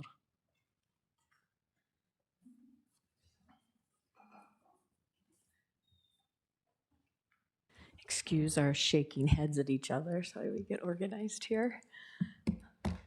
Good evening, Mr. Chair, members of the board, Superintendent Anderson. I am here with Dr. Stacy Lackner tonight from Teaching and Learning in the Research and Evaluation Plan team. And we are here tonight for our second portion of the World's Best Workforce Report. If you recall, we made the decision this year to try and chunk this up, if you will, to have a little more opportunity for it to be digestible, as well as to provide feedback on the report as well. And so this is our second time here tonight, but hopefully this slide looks familiar to you because it is the same one we used in our first presentation the last time we were here. And we use this as kind of an anchoring slide. And that is, as when we look at data, it's a lot of numbers and it's a lot of things, but we need to remember the business that we're in, and that is in the business of people and specifically our students for their success in their learning. So as we talk about numbers and outcomes and try to quantify something that is really not quantifiable, and that is our student experience in learning here. And so as we start tonight, just to remember to anchor us in that work. Our goals and purpose for being here tonight, very similar to the last time we were here, in fact, exactly the same, to revisit and continue to learn more about that district through line. When it comes to your the work that you do as a board, when you set those strategic directions and create the equity commitment, and then it is the work of department leads and building principals and our teachers to actualize that mission and vision that you set forth for us. We're also here tonight then to continue to understand a little bit more about that World's Best Workforce report. as well as the integration legislation and how those two things combine for our collective work. Director Haraday will not be here tonight because, again, we're not focused specifically on the ANI piece, but you will see a lot of overlap when she comes for that third presentation. I will be taking a look at those state-required assessments, proficiency performance of all of our students with attention to the racial and economic achievement gaps. And again, that is part of the World's Best Workforce requirement. We'll be using ACT assessment, which is the college and career readiness of all of our students, and taking an initial look at the racial and economic readiness gaps in that, and as well as discussing some additional ways that we may be looking at that data in the future and diving more deeply with the high school and that work. And then also taking a look at the graduation rates of our Wayzata High School students. If you recall from the last time we were here, this is a draft of a visualization of our through line. And we have our time set up to work with communications and Amy to make this look a little better and maybe more circular, but you're still stuck with this one tonight while we continue to do that work. But really reminding us that we take our direction from the direction you as a board set for us, and you do that through those strategic directions and equity commitments. And then it is our job to extrapolate how we bring that to life and how we actualize the vision that you have set for us and the work that you've asked us to do as district leaders. The two strategic directions that we'll most closely be focusing on again tonight are 1 and 2, that daily student experience and the instruction and achievement of our students. But as we know, all of those strategic directions are so interwoven and dependent upon one another. Example, when we're hiring, we want to make sure we're hiring the very best and we're diversifying our workforce because that impacts, as we know, student achievement. So it's hard to pull one of these or two of these apart from the others, but primarily our focus and attention will be on directly on that strategic direction 1 and 2.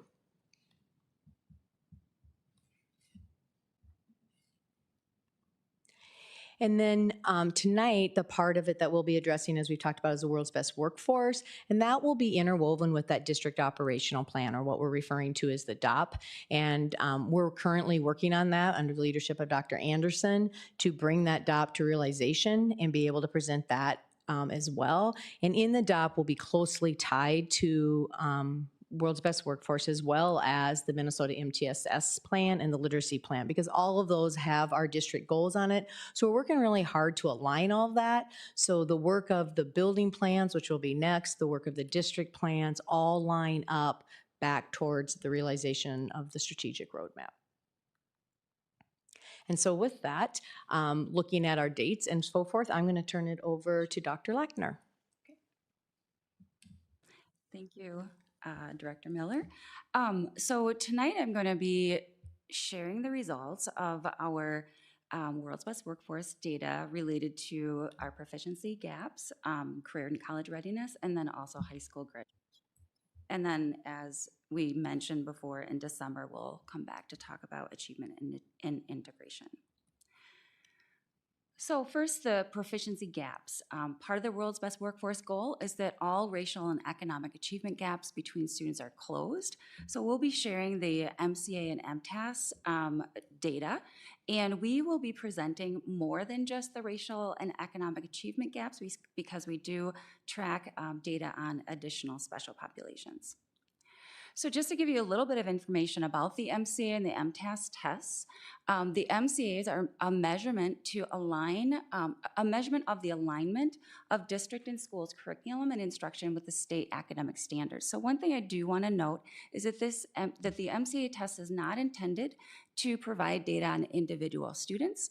It's intended to provide data about systems, about school districts and schools, and what we're doing and how we're meeting the needs of students in learning the academic standards for the state. So reading MCAs are given in grades 3 through 8 and also in grade 10. The math MCA is given in 3 through 8 and then in grade 11 in high school. The Minnesota Test of Academic Skills, that's the test that measures the learning of the students with the most significant cognitive disabilities to ensure that their instruction is aligned with the academic standards. And that's about 1% of the students in the district. And it's administered in the same grades as the MCA. So moving on to the data, you'll see that this graph here shows our mathematics results for grades 3 through 8. The reason that we are showing 3 through 8 in the graphs is at the high school level, it's been a challenge for participation. So the data that are shown in the results graphs are only for grades 3 through 8. However, I do have slides coming up that do explain the participation rate at the high school level.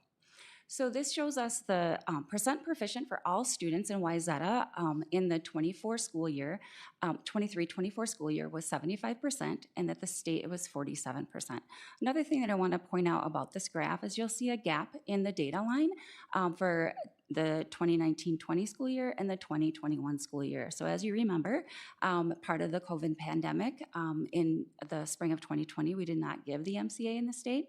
And then in the spring of 2021, we were still in the hybrid learning year. So we had many students who were in distance learning, so they did not take the MCA test. So our participation in the MCA was much lower than we would, than expected, and also than of previous years as well. So one thing to know, looking at the past 3 years, so that's after the pandemic learning years, that the Wayzata percent proficient did decline by 3 points and the state declined by 1 point over those 3 years.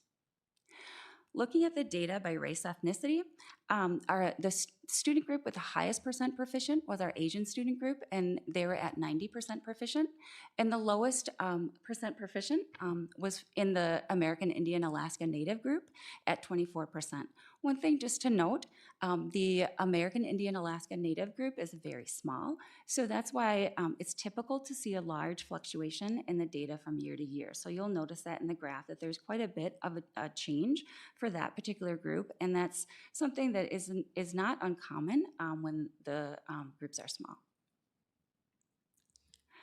So moving on to special populations, I listed the overall percent proficient just as a comparison. So for mathematics, the overall percent proficient is 75%.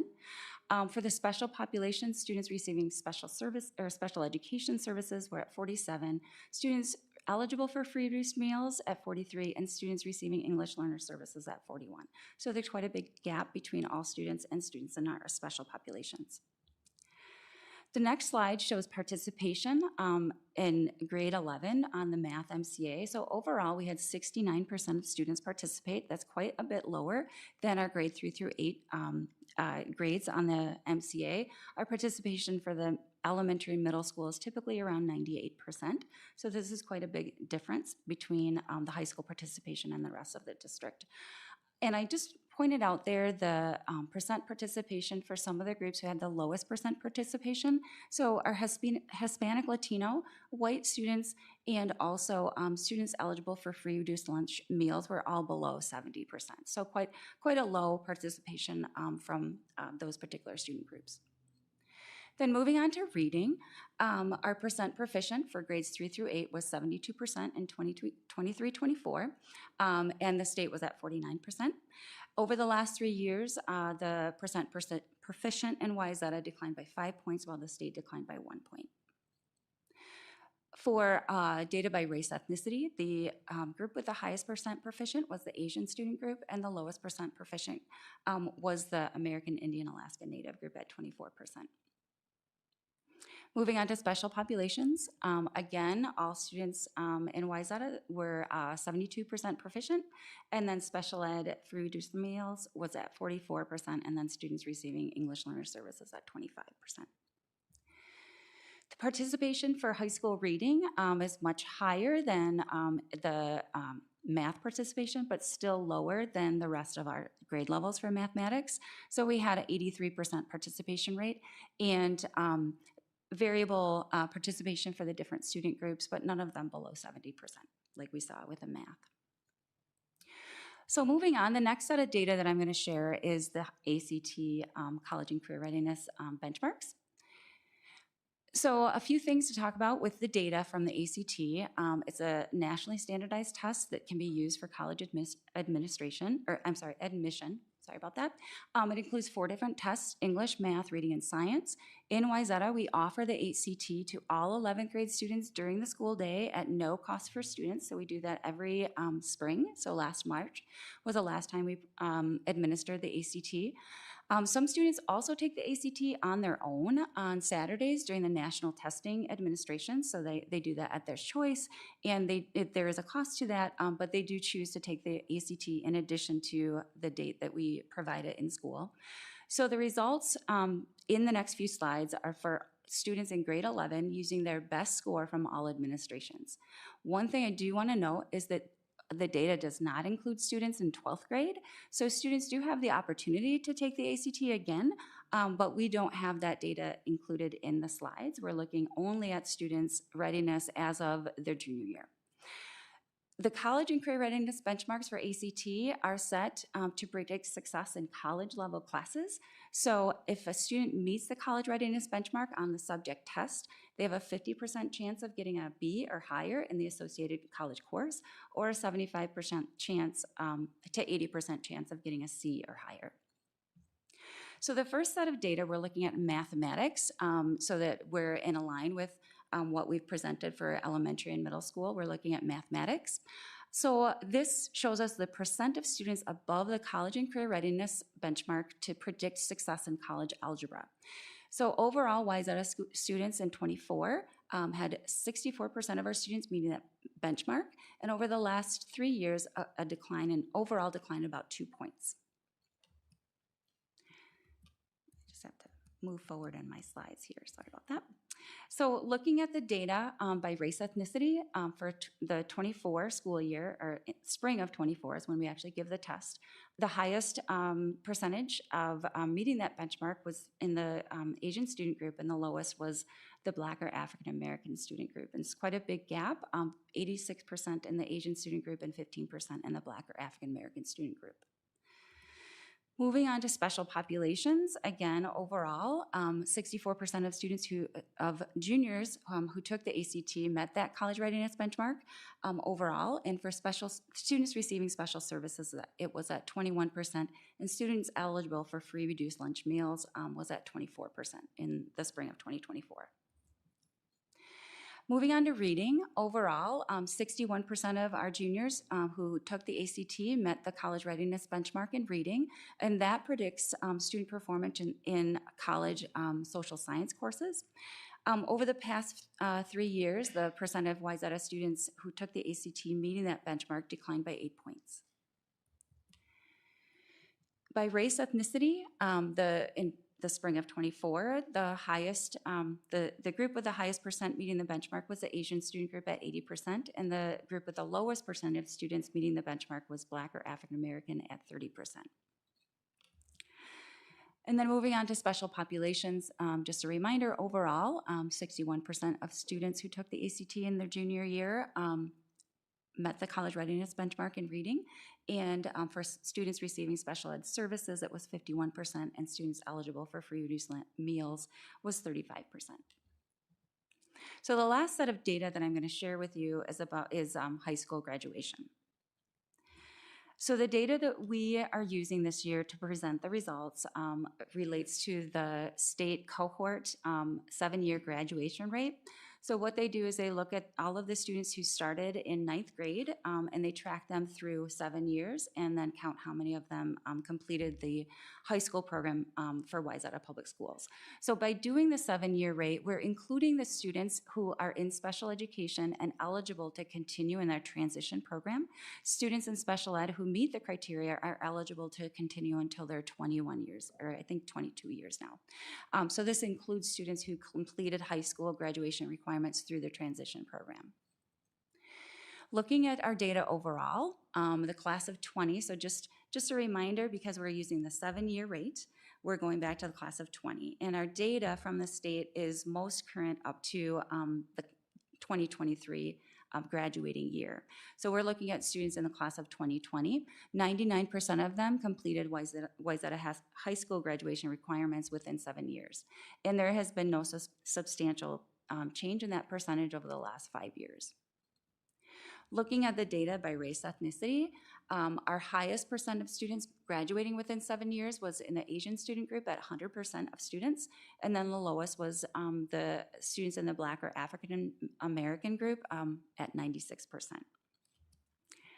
Looking at special populations, students receiving English Learner Services, 100% graduated within 7 years. For students eligible for free reduced price meals was 96%, and students receiving special ed services was 92%. So that's the data, and I'm going to transfer it over to Dana Miller. Awesome. So that's a lot still. It sounds crazy to think we broke that down, and that's still a lot of data. So we wanted to leave you plenty of time for, thanks, Amy, plenty of time for questions. But again, reminding you of what our purpose here was tonight, and that was to give an overview of, one form of data that gives us some information on how we're performing in our student performance as well. Go ahead. So our talking points, kind of those key messages, if I was going to take some things away from this, is Wayzata continues to be a destination district, a top performer when we look at state assessments in the ACT. That being said, we do continue to have gaps across our system existing between our race ethnicity and our special populations and our in those student groups as measured by our state assessments and ACTs. And that is what we're seeing in the state, and our gaps pretty much reflect what we see across the state and nationally as well. So we have ongoing work that is continuing across our district that is aimed at addressing those gaps for each and every learner. And then just that reminder that there are many layers of data that tell the student story and tell our district story. And so while this is definitely one layer of that data that we want to look at, there's multitudes of other data that tell the full story, just like we have data as a glimpse of an individual performance, data as a glimpse of a district performance too. So we want to pay attention to this data and know that there's much more to the story than that. And then our 7-year graduation rates remain very high among all of our students and student population groups. We almost guarantee that if you come to Wayzata for your education, you will graduate a Wayzata graduate, and that's something to be very proud of. And then just that reminder that to dig deeper into what is happening with that will be part of the work that we're sharing with you when we come forward with the DOT plan that's aligned to that strategic roadmap set by you. And so with that, we will open it up to your questions. I also have both of our directors in the content areas here tonight. So Abby Brar and Austin Tollerson are with us just in case you stump us, and we have their backup as well. So thank you. Thank you. Stump you? No. But thank you, Dana, and thank you, Dr. Klackner, board colleagues. Any comments or questions? Yes, Paras. I have 4 questions, but I think I'll wait. You should go through rest of the audience. 2, and then we'll wait for the others. How's that? Yeah. Oh, do you want me to go? Okay. So I'll sort of start from the end of the presentation. So ACT, and I understand sometimes it's state mandated, right? But having spent last 2-3 years with a lot of high schoolers, is that still a right measure, especially when colleges are not looking at ACT score? So what I've been noticing since COVID, when colleges drop, looking at ACT score, only the top colleges, they look at it, or where, the top talent goes, right? So again, when you look at the general population, the top students, they'll always appear for ACT. They'll give 100% because they want to appear in top of the list, going to top of the universities. But then most of the audience either not applying, or if they find out they're not doing good with ACT, and for a number of reasons, right? Sometimes kids are really smart, but they don't do well with standardized tests, right? And then they don't submit the test score. So really, it feels like ACT is not really the thing anymore that used to be before, especially after colleges stopped looking at it.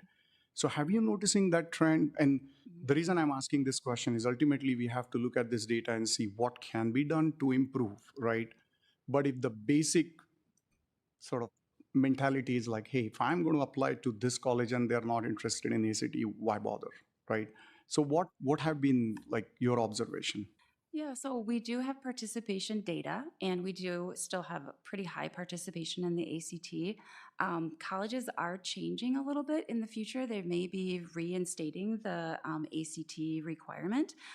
So that is a good point, that that has changed a little bit from year to year. So in terms of how students are taking the test, but we still do have pretty high participation in our ACT tests. And we are also considering other types of data to measure college and career readiness. Right now, we are reporting the ACT because that's the data we have and that's a trend we can look at. But it is a very good point that the motivation for students changes with the Right. ACT based on what ACT is doing. So definitely that's something we're considering for the future is additional college and career readiness metrics. Okay. And I think also Pars, at that, while some of our colleges, and Dr. Lackner's right, we're seeing more colleges add it back in, or is at least as one of the tools, maybe it's not a cut score to get in, but it is a piece of the student story that they look at. And so most students are still wanting to do really well. That it's also oftentimes a benchmark for scholarship entry. So while college may not require it, getting money in that sort. And I also think we just want to always be careful when we look at our data. One of the things we always say is we don't want to alibi it, right? Our data is our data. And you're absolutely right. There can be a multitude of factors. I didn't feel good that day. I overslept, whatever. That always impacts that data. And that's why it's always really important to never look at one piece and say, well, that tells our story, but to look at it over time, to look at other pieces of data, but not alibi this data and say, well, dismiss it because it Right. might Right. have. But you don't see that factor. I'm not. I think it'd be a influence. great question to ask, that we can ask Sure. the high school as well, but I haven't seen it in my experience. And then the same goes to MCA. And this is something personally I have noticed. So when kids were going through MCA and MAP test through elementary, the focus was on MCA score because then you get to go to some of these advanced courses, like through your elementary, middle school. As soon as you hit high school, everybody knows that, hey, it's your GPA and maybe ACT, right, or SAT, whatever counts. MCA is not a thing that college look for, right? So MCA, is that still a right way to look at for high schoolers for college readiness? Or what's your observation? That's a really good question. We do have a challenge with high school participation in the MCA. And I think part of it is what you had just said, that colleges are looking at GPA, they're looking at ACT if they're accepting ACT scores. So it is a challenge to get participation. We are required by the state accountability system that we have to give the test. We have to expect that all students will participate. So it's a challenge for us to report the results when we have a very low high school participation. And it's not unique to Wayzata. Okay. It's statewide. There's a challenge with high school participation in the MCA, definitely.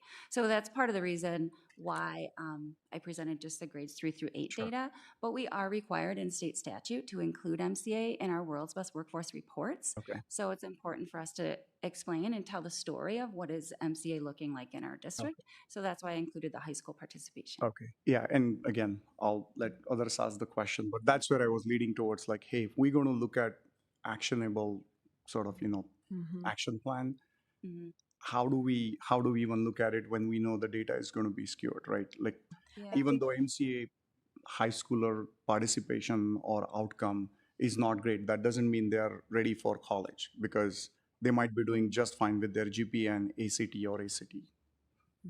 A couple of things to add in is there are certain groups of population for which they will take the MCA score in some of our colleges in the state to allow in. So maybe it's a student population struggled or had some life situation, whatever. There is a special population where this can be an entry point.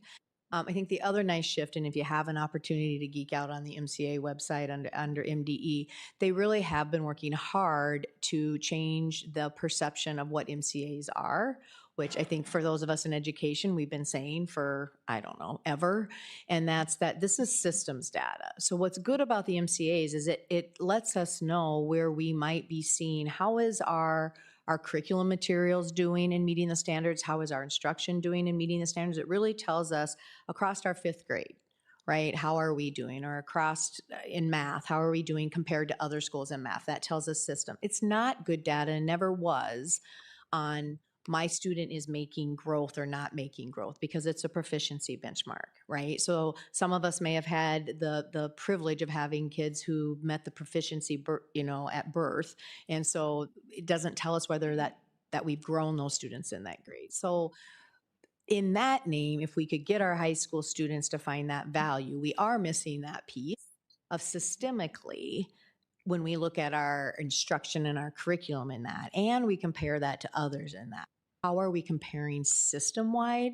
But it's a hard sell because, as you know, if you've had a 14 through 18-year-old, why does this matter to me? Exactly. That's a hard sell. It is. So, okay. If you have 2 more questions, please hold off on that. Yeah. So next, anyone else? Dan? Yeah, sure. Well, thank you so much for being here. It's nice to be able to dive into the data and see these numbers, and really have a lot of inflection points with it. I wanted to ask, it's kind of referenced throughout with the MCA, and then with the ACT, like being proficient, a certain percentage of our cohorts being proficient. So with the ACT, what score is considered proficient, or is it more complicated than that? That's a good question. So for the MCA, the grade level proficiency is set by a group of educators and professionals in terms of what is the expected level of proficiency within the set of standards. So the scores are based on the grade level. And I'm not sure if that was your question, exactly what is a proficient score on the MCA. So it's usually the grade level it's a 3-digit number. The grade level is the first digit. And then the next 2 digits tells you the rank or the performance that the students had on that particular test. So for example, if you're a 3rd grader, a 350 is proficient. If you're a 4th grader, a 450 is proficient. So so the actual scale of numbers is 100. So it's the first digit is the grade level, and then you have a scale of 100 for the actual score itself. So it's a little bit complicated. So in general, it's grade level and then 50 is proficient.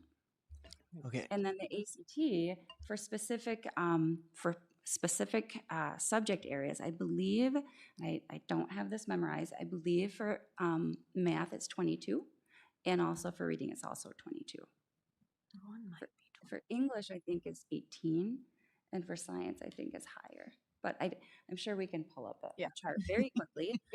But there are set cut scores set by ACT based on their research of how students do in a first-year college course related to that subject. Well, thank you. That really does help a lot. I know it's when we would take the MCA, in the computer lab and so forth, we would get our score back, and a lot of us would wonder, what all does this mean? So it's helpful to have the information. I really appreciate it. Thank you. Yeah, no problem. So just to follow up, so the social studies, yes, the reading is 22, and college algebra, mathematics is also 22. So when the students get their scores back, if they get a 22 on the ACT in reading, it's meeting the benchmark. If they get a 22 on ACT in math, it's also meeting the math benchmark. So Dr. Lackner, help me understand the answer to Dan's question. Mm-hmm. So 350, 250, and 450. So if I understand correctly, as you go higher in grades, Mm-hmm. it becomes more difficult to be proficient. Is that correct? Not necessarily. It's aligned to the academic standards in that grade level. So the proficiency is set based on those academic standards. So if you are performing at a proficient level in 3rd grade, you should be the curriculum should prepare you to be proficient. And then the set of academic standards for 4th grade is more difficult, but the proficiency level should be technically it should be equated across grade levels. So if I'm scoring, say I score in the meets range in 3rd grade, and I go through my 4th grade year, and I am engaged in the curriculum, I'm learning all the standards, I should be proficient the next year as well, and so on. So it's more the content is more difficult, but it's not more difficult to be proficient. I should have known this because my kids were in elementary school at one time, and it's been a long time ago. So maybe I forgot. But thank you, though. It's complicated, yeah.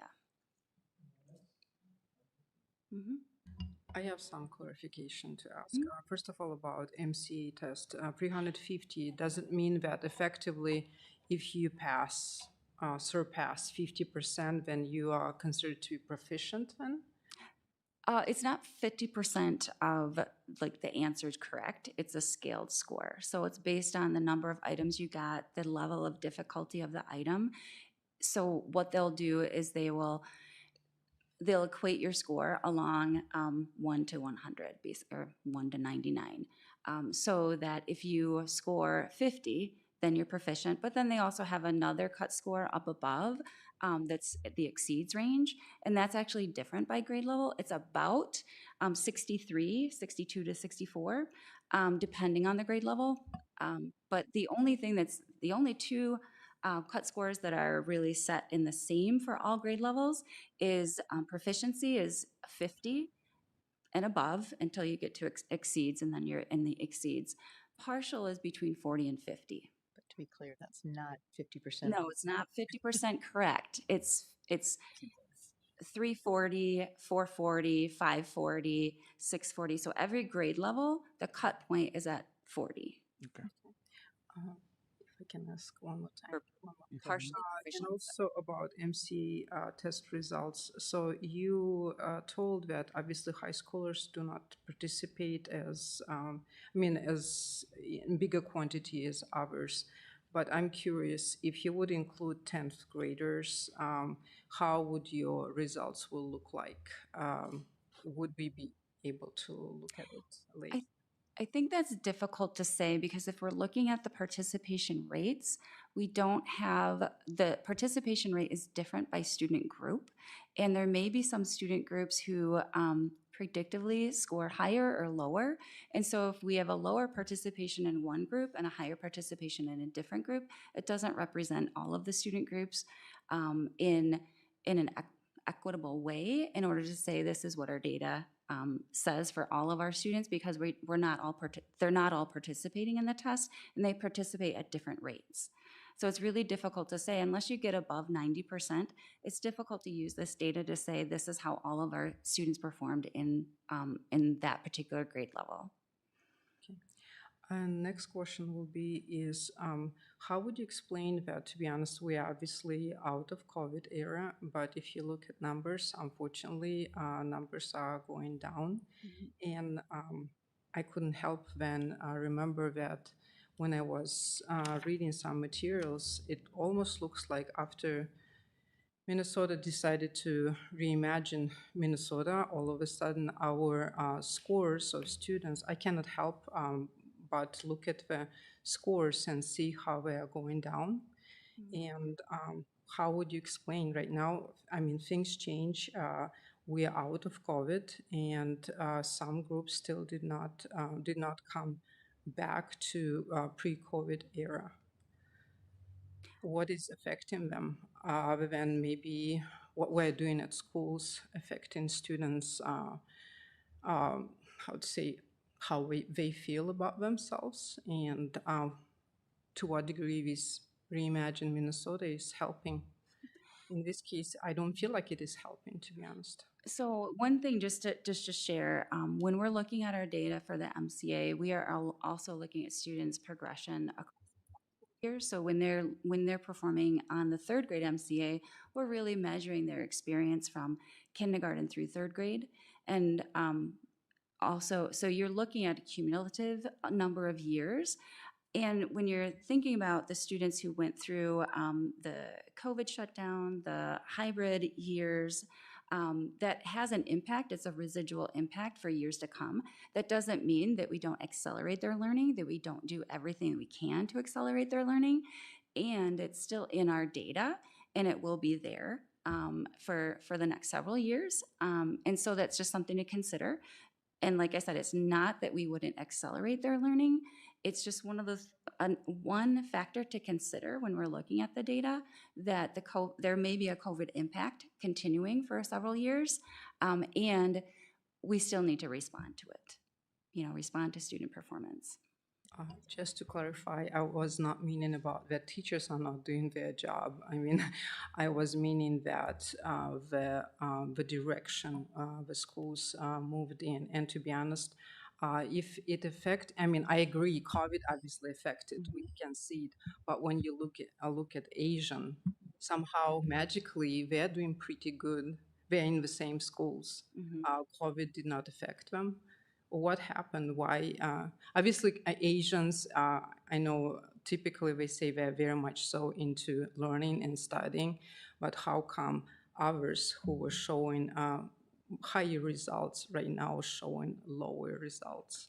Yeah, so I think it's just really we want to be really careful when we look at data, just like you're saying, no one to overgeneralize on anything. Because as we said, there's always multitudes of impact there. And so, for example, when we look at our results in COVID compared to the state, we did not drop as low as the rest of the state did, you know, as a total. So you have to look at that piece. And I would agree that if we look at the Reimagine Minnesota work that started about 2019, which would have hit right during COVID. And so I don't know that we've had enough time, and that was really generated at each and every. So it was really getting in alignment with our mission statement here in the district of saying all students should be performing. And you're exactly right. We have not hit, those gaps are still persistent. And so we have more work to do in that area.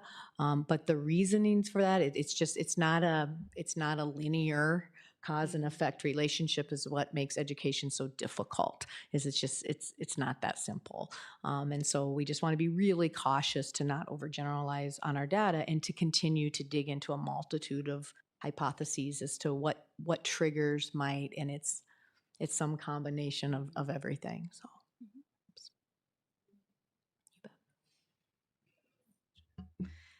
Well, thank you for the presentation. It was very thorough. It's always frustrating, right, to see that there are gaps that exist. And I don't think we can escape that. I don't think we shouldn't say it.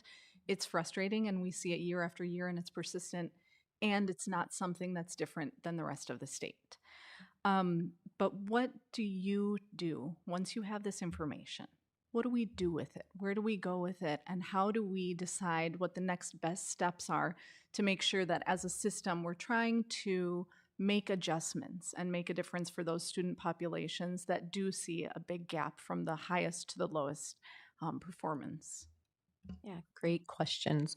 And I don't think it's just like when we just see this data now, what is it we do? It's like, what's been our continuation of work that over time we hope to see a change in this data. So when we think about things that we've come and presented about, you saw from Sunset Hill the last time we were here talking about their student experience, right? Because when students feel connected and belong, we know research tells us really clear that impacts learning. So we're working on those pieces. We know that we need to reach students where they're at and making sure that our curriculum and our teaching approaches meet them, right? Each and every student where they're at. And so our culturally responsive training that we're doing, our culturally responsive practices are critical.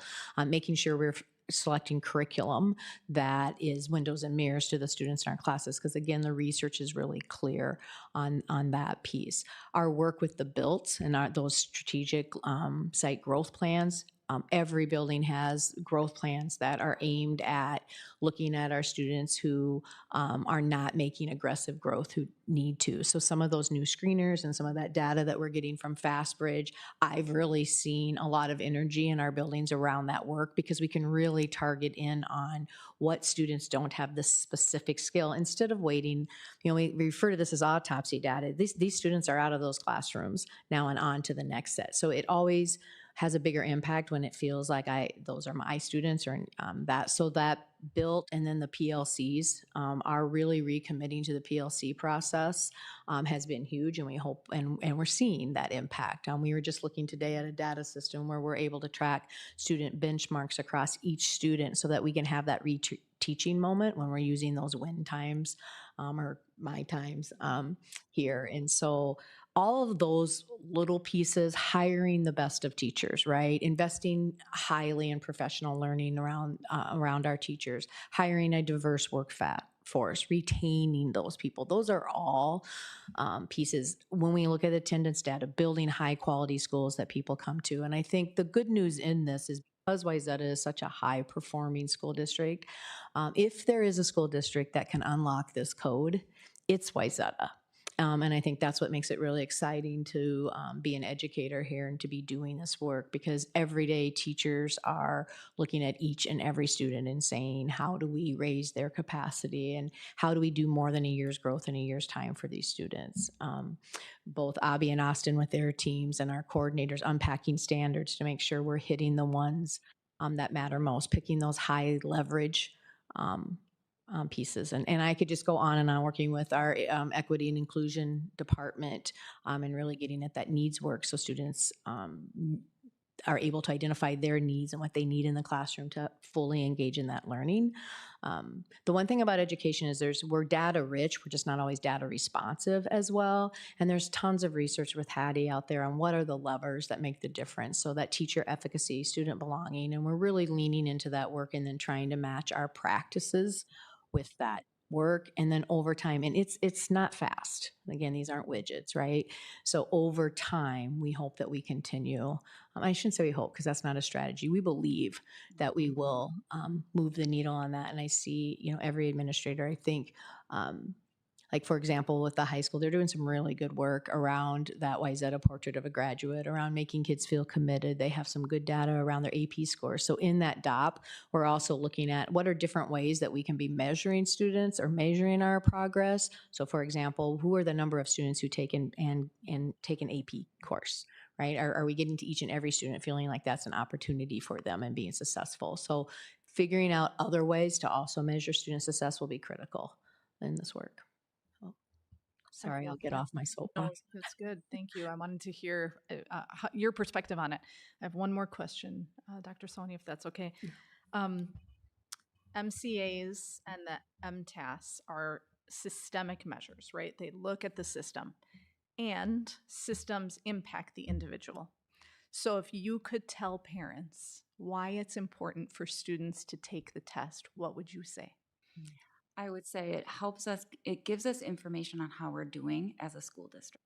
It's a measure that directly measures our state standards. We have no other test that directly measures it. We have tests that predict student performance on state standards, but MCA is the only one who actually measures our state standards. It also helps us compare our data to other students in the state. So it tells us how are we doing.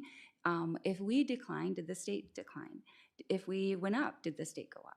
It helps us compare what we're doing to other districts in the state as well. So it gives us an indicator of how we are doing as a system. And our system gets better when we all participate. So having students participate is very important for us to do our work and improve. So what I would hear with my own kids, right, when they didn't want to take it is, well, what does it matter to me, right? Well, in order for us to instruct you at our best and have the best curriculum and the best strategy so that you get the best ACT score or whatever that measures, we have to have those best systems in place. We can't tell if we have the best systems in place. The best tool for that, as it is, or one of the best tools, is the MCA test. So it does have an impact on how you perform, given that it impacts us on how we do our job here. So it's really the systems evaluation. And it's the best tool that we have. It's definitely not without its problems, but it's the best So tool. what I'm hearing is it's their opportunity to give feedback by taking this test. Absolutely. Thank you. Yes, sir. Just have more of a comment than a question, because I think my questions have been answered, but I'll give you an opportunity to add anything else. So I'll echo kind of what Heidi said. This is really hard to look at. And you say, if there's a district in the state that can address this, it's Wayzata. And I think we join you in believing that. But then we follow up with, and there's an urgency to get there, right? And because if we look at our trend lines, they were there. So it's not a problem that any one group owns. It's something that's part of our history, and we don't want it to be part of our future. You spoke a little bit, so I don't know that we have time, or you want to continue to share any more about the various ways, right? Because we know our students are doing really great work. Every single one of our students are doing great work. We see that in our student presentations. We see that in other things. What are the ways, are there any more ways that you haven't referenced tonight about the ways that teachers are getting to know their students and where their learning targets are, and then looking at our students across the board and asking all of them, regardless of where they are on that chart, and asking and helping all of them to show progress? Start, you want to go? So the first part of your question was what information are they looking at? So we do, so there's the universal screener that all students take in grades K through 8. So that's the one piece of data. But then they follow up with additional information that they gather through formative assessments, through curriculum assessments. We also have additional diagnostic assessments that we can give. So teachers are tracking their student data on a daily basis. And we do have systems in place where they can access that data. As Dana mentioned, we're always looking to improve our systems and making sure teachers have the data they need to make the daily decisions or weekly decisions and work as a team, as their PLC, to accelerate all students' learning. So my role and my team is to make sure that they have the data that's valid and accurate, so they can make those decisions. So. And I'm getting some good advice from back here, so I should probably just let them speak to it. But the work that we're doing with our teachers around, for example, the essential standards. So making sure we're really honing in on those critical level skills, on that just absolutely guaranteed and viable have to knows. Also the work on the street level data, right? So we're really working on how do we get to know our students as best as we possibly can so that we're personalizing to them and we're able to be responsive in the moment. I think that's one of the biggest things that has changed even more so since COVID or whatever, is that we are getting data in the hands and we're getting to know our students better so that I can be responsive now and make those adjustments. And we're really seeing some changes to our coaching system between the literacy coaches and even the work our peer coaches are doing so that we can be responsive, CEL, and that coaching model, that we're being responsive and somebody to walk side by side, because teaching is such a difficult. We've talked about it here before. It's so incredibly difficult. And so having others to walk beside, to be able to see things sometimes that you can't see, or to be able to point out strengths or a way that maybe you could do something differently, is critically important. So off the top of my head, I don't know, Austin, Abby, did I more? No, I think that's the point I was making. I think just those teachers knowing their students better than ever, right? So all of that lends to our teachers understanding and knowing the learning needs of the students in front of them, and the help of getting the data to them they know, or data to them in the moment they need to make those instructional decisions. Thank you. I have one question that I might just follow up on based on the responses I heard too. So when we consider MCA tests, is there one method by which all students take that assessment? I mean, it's all the same, right? Yes. So Or one format? Yes, all students take the MCA, well, most students take the MCA online. Students who have IEPs that have an accommodation with paper, they take the test on paper. The majority of students take the test online, and it is really designed to measure that grade level standards. Because it's online, not everybody takes the same questions. There are multiple forms of the MCA within the one online test, but most students take it online on the iPad. So it was a slightly bit of a leading question, I suppose. But when we think about the broad range of student learning styles and the means by which they can provide feedback in a quality way, it's an interesting concept when we're encouraged to deliver instruction according to the uniqueness of the individual student, that sort of, not totally, but sort of a one-size-fits-all assessment model is what's administered, where we know that some kids really struggle with that format of testing and respond much better with different approaches to demonstrating what the learning has been. So I think there are some limitations in the larger package of the system that, can have an impact on those as well. And I do think the COVID effect is still lingering and it's going to be with us for a while. I appreciated the points that you made with that. Thanks. And is MCA also, the questions also change based on the previous answer, or that is MAP? That's the FastBridge. That's the FastBridge. A reading, A math change. Okay. Yep. Yep. I think one other thing, Sarah, to get to your point is also, we know the mental health needs and the social emotional needs of our students. And so also leaning into our SHAPE data and our mental health screeners and being responsive to those. We've worked really hard to put some elementary counselors in so that we can be more proactive in our supports. We've continued to look at our specialized services model and provide more supports in that area. And so really also honing in on that total child and, the Hopes and Dreams conferences and all of those things, our early learning program, how can we attract more students to be with us from the get-go, and how do we get information on all of those things, working with Jenny Ebert to our early, our birth outreach, and above all of those things make an impact on how we can all work together. It's not any one building's solution or problem, and it's a system and strong community. That's why when we think about the Minnesota MTSS system, that's why there's those 5 levers, and one of them is family and community engagement, one of them is deep into the data. So recognizing all those different factors that go into supporting our whole child and their learning regardless of demographics. Paras, did you have more question? Okay. So if nobody else has a question, I have a question and a comment maybe associated with the question. There are 5 demographics, right, that are kind of underperforming, right? Black students, Hispanic students, and the other 3 categories which were actually separated in different charts. What % of the student population do those 5 comprise? So I could give you a Approximate. ballpark Yeah. picture. I think for our Hispanic Latino students, we're at about 5 to 8%. Black or African American, about 8% as well. For special ed, I would guess about 12 to 13%. I couldn't even guess on the free reduced lunch because that's changed so much. And EL has also increased quite a bit, so I'm not quite sure where those. So about 25 to 30% of the students are in that category of. I'm sorry?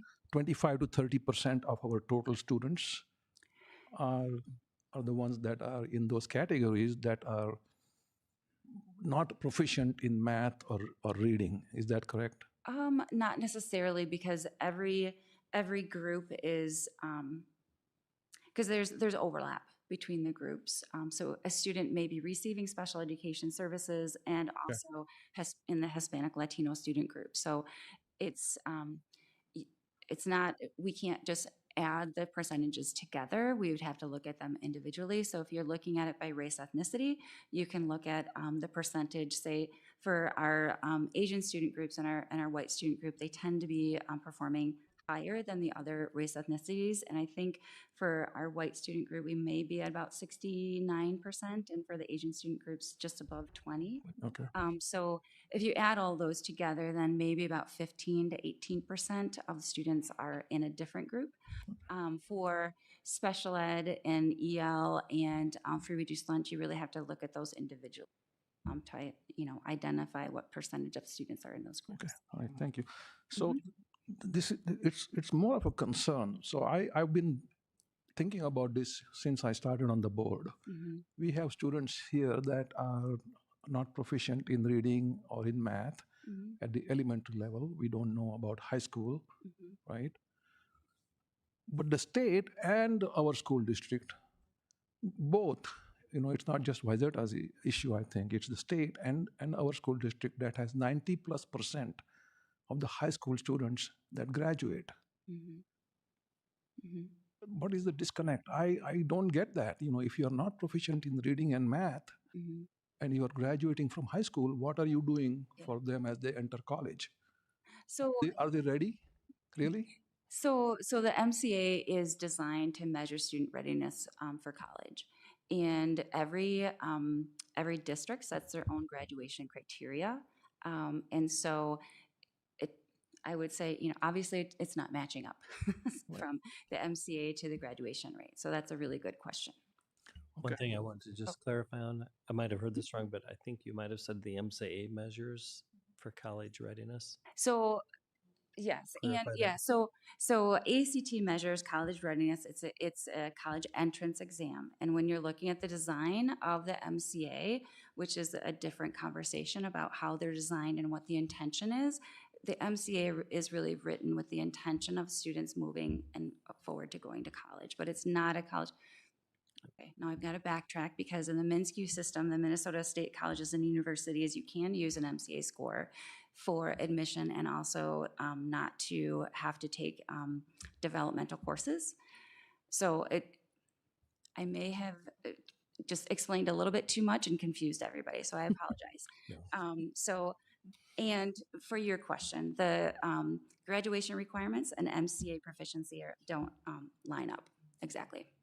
Yeah, keeping in mind that we graduate based on credits. So if I accumulate those credits, I graduate, right? And you can earn credits at a level lower than maybe grade level proficiency. Does that make, am I following? Yeah, I mean, I'm not saying this is YZETA's problem to solve. I think it's a state standard, right? I mean, there are state standards for high school graduation, aren't there? Right. There's a lot that goes into how you earn your grades and how you earn your credits other than a one test score piece, right? Like that's the accumulation of a lot of things and takes into a lot of other factors. So there's a lot of research around GPA being a better predictor or not, right, of college success. So they're different measurements. Okay, thank you. So no other questions. Thank you both. I think instead of us stumping you, Dana, Dr. Zlackner stumped us with the last response, right? Yeah. But, Yeah, it's no, never I'm just easy. I'm So just when it kidding, comes to though. that Thank you for the presentation. Thank you. All right, this completes our work session for this evening. The next school board meeting is on Tuesday, November 22nd, not on Monday. Amy, correct me if I'm wrong. Monday is a Veterans Day. November 12th, right? I'm sorry, November 12th, which is a Tuesday, not on November 11th, Monday, because that's Veterans Day. Okay, the time now is 6:10. The Wayzata Public Schools Board of Education work session for Monday, October 28th, 2024 is adjourned.